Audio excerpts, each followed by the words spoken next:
Guys, nilipat ko lang siya ng lalagyan ng lutuan para ma-achieve natin yung nagmamantika siya, ha? Lulutuin natin. Papakita ko sa inyo paano kami magminudo. Natin unang kagat. Unang kagat. Lagyan ko ng ano. Cheers!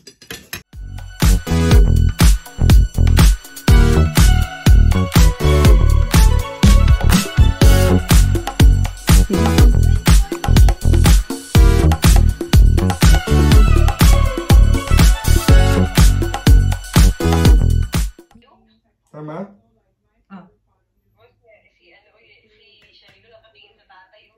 I'm going. Sige ka. Uy! Uy, tuto! Si Benya! Marami!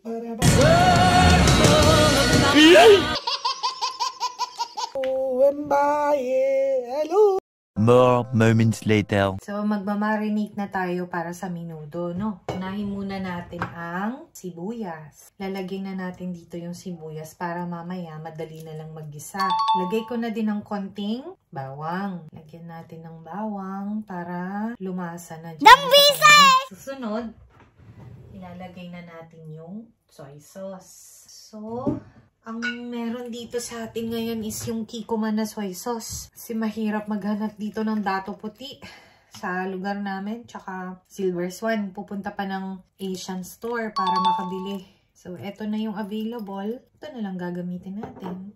Medyo pricey din tong Kikkoman eh. Pero, no choice kasi kung gusto mo talagang magluto ng mga Filipino food, kailangan talaga may soy sauce. Okay. Tansya-tansya lang to. So, dadagdag natin dito. Yan. Then, next naman is yung oyster sauce. Oyster. Tansya-tansya lang din. Susunod naman is pepper. And yung next is lime. So, maghihiwa lang ako ng konting lime para may asim na. Mag-balance yung lasa ng alat tsaka asim. Next naman natin is yung banana ketchup. Lalagyan na natin dito sa marination.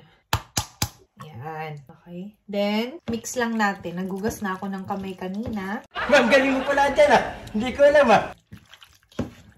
So, imimix-mix lang natin to ngayon para pumasok yung lasa sa karne. Pinipare na ni Habi yung mga ibang mga ricado. Ang galing! Ang galing! Mamaya, lulutuin natin. Papakita ko sa inyo paano kami magminudo. Mas masarap to kapag 24 hours na na-marinate. Pero since ngayon lang namin na-marinate and kakainin na namin mamaya, pwede na din yung at least 30 minutes to 1 hour na marination. Ah, talaga ba? Pwede na din yun. Yan. After na marinate, kakover lang muna natin siya ng plastic. Yan.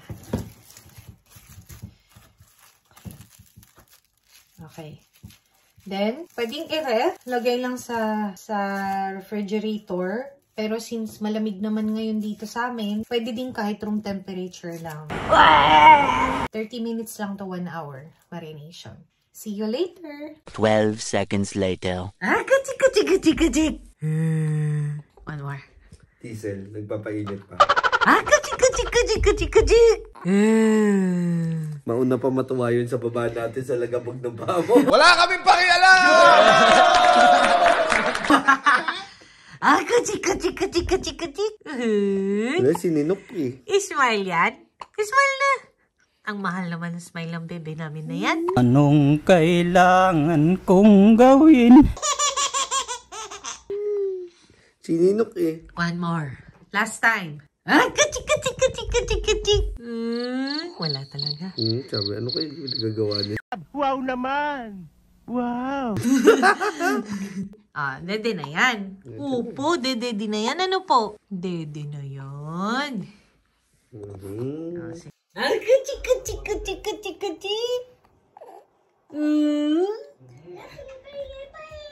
Ah, kuchik.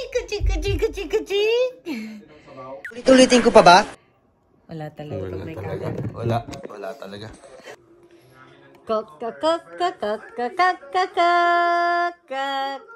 Ma'am, galing mo pala dyan ah. Hindi ko alam ah. Ay. Kak. Chuka, ikaw. Si Chuka. Ikaw, si Chichuka. Paano masabi? Si Chuka. Oo. Si Chuka. La la la la la la la. Ay la la la la la la la la la. Ay la la la la la la la la la. Love ka namin. Opo. Love. Ikaw. I love you. I love you. Wawa naman yun. Shiloh. Wawa naman yung bebe na yan. Si Daddy yung wawa na. Wawa naman yan. Wawa ikaw. Oo. Wawa ikaw. Opo.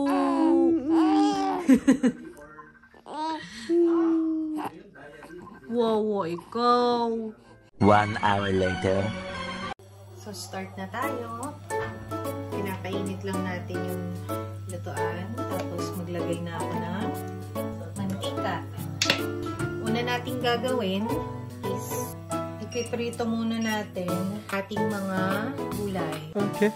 Unahin natin ang patatas. So, dahil manipis lang ang ating lutuan, mabilis tong uminit.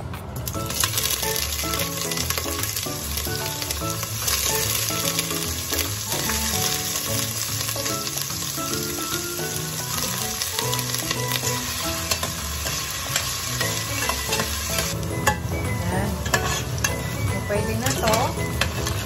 Set aside muna natin. Next naman is yung carrots.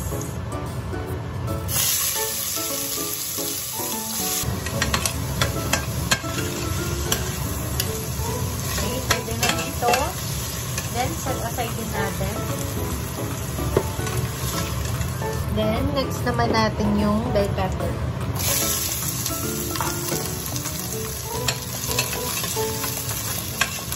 Then na to, set aside ulit natin.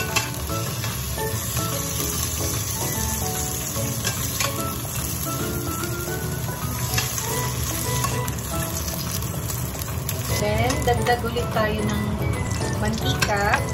Since mainit na yan, mag-gisa na tayo ng sibuyas. Sunod na natin ang bawang. Inuna ko yung sibuyas kasi mainit na sobra yung lutuan natin. Kapag inuna natin yung bawang, mabilis siyang maluluto. Baka masunog. Ayan. After ilang minutes, sunod naman natin ang pato.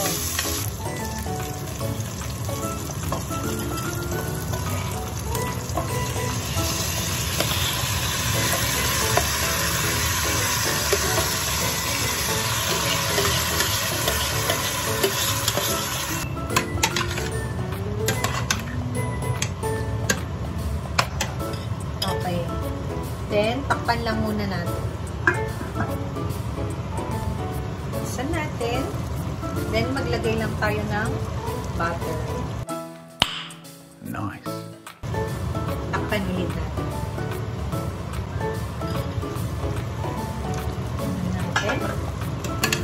Haluin.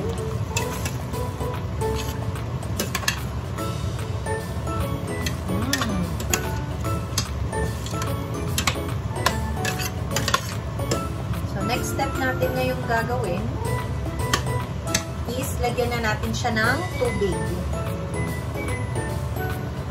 Next. Ayan, kumukulo na siya. Dagdagan natin ng tomato paste. Then, haluin lang natin siya.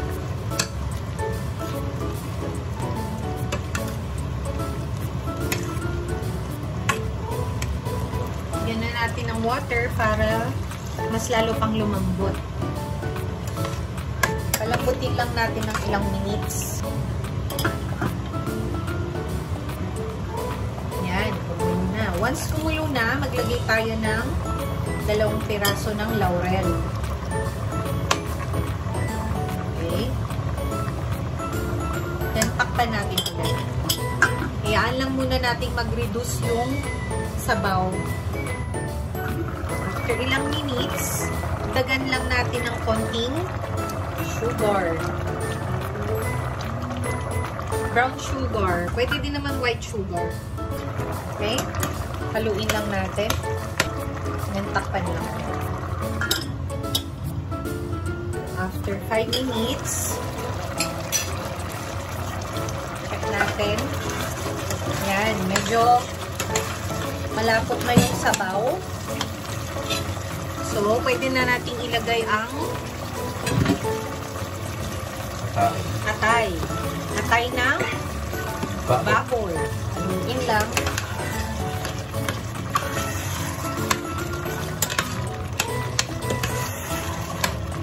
Yan, malapit na. Tingnan natin. Kung luto na ang atay. So, feeling ko pwede na to. Okay na to. Lagay na natin yung prinito natin kaninang mga gulay. Pwede na to. So, ang hinahanap kong consistency dito is yung reduce talaga yung sabaw. Wow! Ang sarap. Nagmamantika na. Yun ang goal. Pag nagmamantika na siya. So, pagkahalo, hayaan lang ulit natin siyang maluto. Ilang minutes pa. Siguro mga 5 minutes pa. Hindi totoo yan. So, yan. Tignan natin. Yan. Lapit na. Yung mantika. Oh, dan sarap! So, ngayon, at this point, lagay na natin ng cheese. Yeah, boy. Naglalagay kami ng cheese sa menudo. Dambalasik eh. So, ito is combination ng cheddar at saka mozzarella. Ah, talaga ba? Haluin lang. Lasang tayo pa eh. Mas masarap ang menudo, guys, pag may cheese.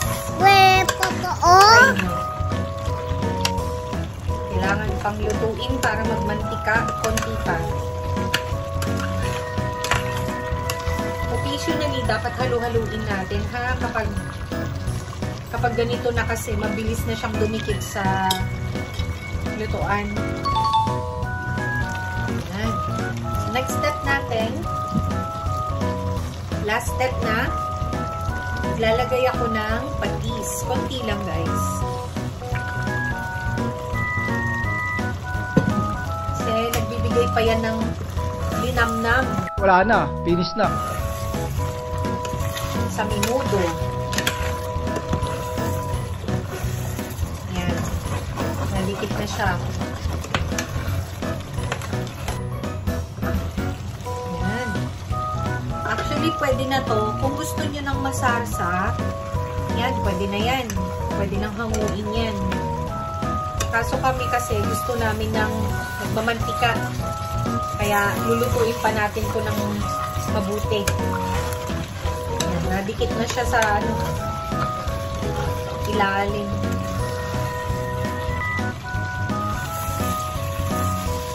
Konti na lang to. Maluluto na to. Tapos serve na. Guys, nilipat ko lang siya lang lalagyan ng lutuan para ma-achieve natin yung nagmamantika siya. Ha? Yan. So, nakikita niyo yan. Ganyan talaga yung gusto namin ma-achieve. Listen, look, and listen, and learn. Luto na! Yay! Ay, kain na ulit. Kain sa masarap na minudo. Hindi ka manda. Masarap. Testing yung yung hotdog kaya. Okay, pray naman na tayo. Panginoon na makapangyarihan sa lahat, pinapapurihan ka namin, pinapasalamatan, O Lord, sa lahat ng biyaya na tatanggap namin mula sa inyo, Panginoon. Sa pag-iingat niyo po sa amin, O Lord. Maraming salamat po. Ingatan niyo po sana si Jacob sa kanyang school ngayong araw, O Lord. And salamat po sa pagkain na amin tatanggapin, Panginoon. Naway, i-bless niyo po ito at maging kalakasan po na aming katawan, O Lord. In Jesus' name we pray. Amen. Amen. Kain na. Kain na na. Kailangan magmadaling kumain. Sundo pa. Sundo pa ako ng bata. Pa. Pag Friday kasi, half day lang sila. Hanggang 1:00 lang. Si Jacob sa school. Pag Monday to Thursday, until 4 p.m. Una na ako. Nakita na nila Pisto? Nakita na nila? Pinakita mo na sa kanila? Butad lasa nagmamantika office. Uy, nainggit. Nadikit na sa ano eh. Hindi, ang minudo naman kasi talaga, masarap yung pagpangat. Oo. Huwag ka magsalita na ganyan. Kaya doon nagmamantika. Mga pangat nung init, mga ganun. Wow naman!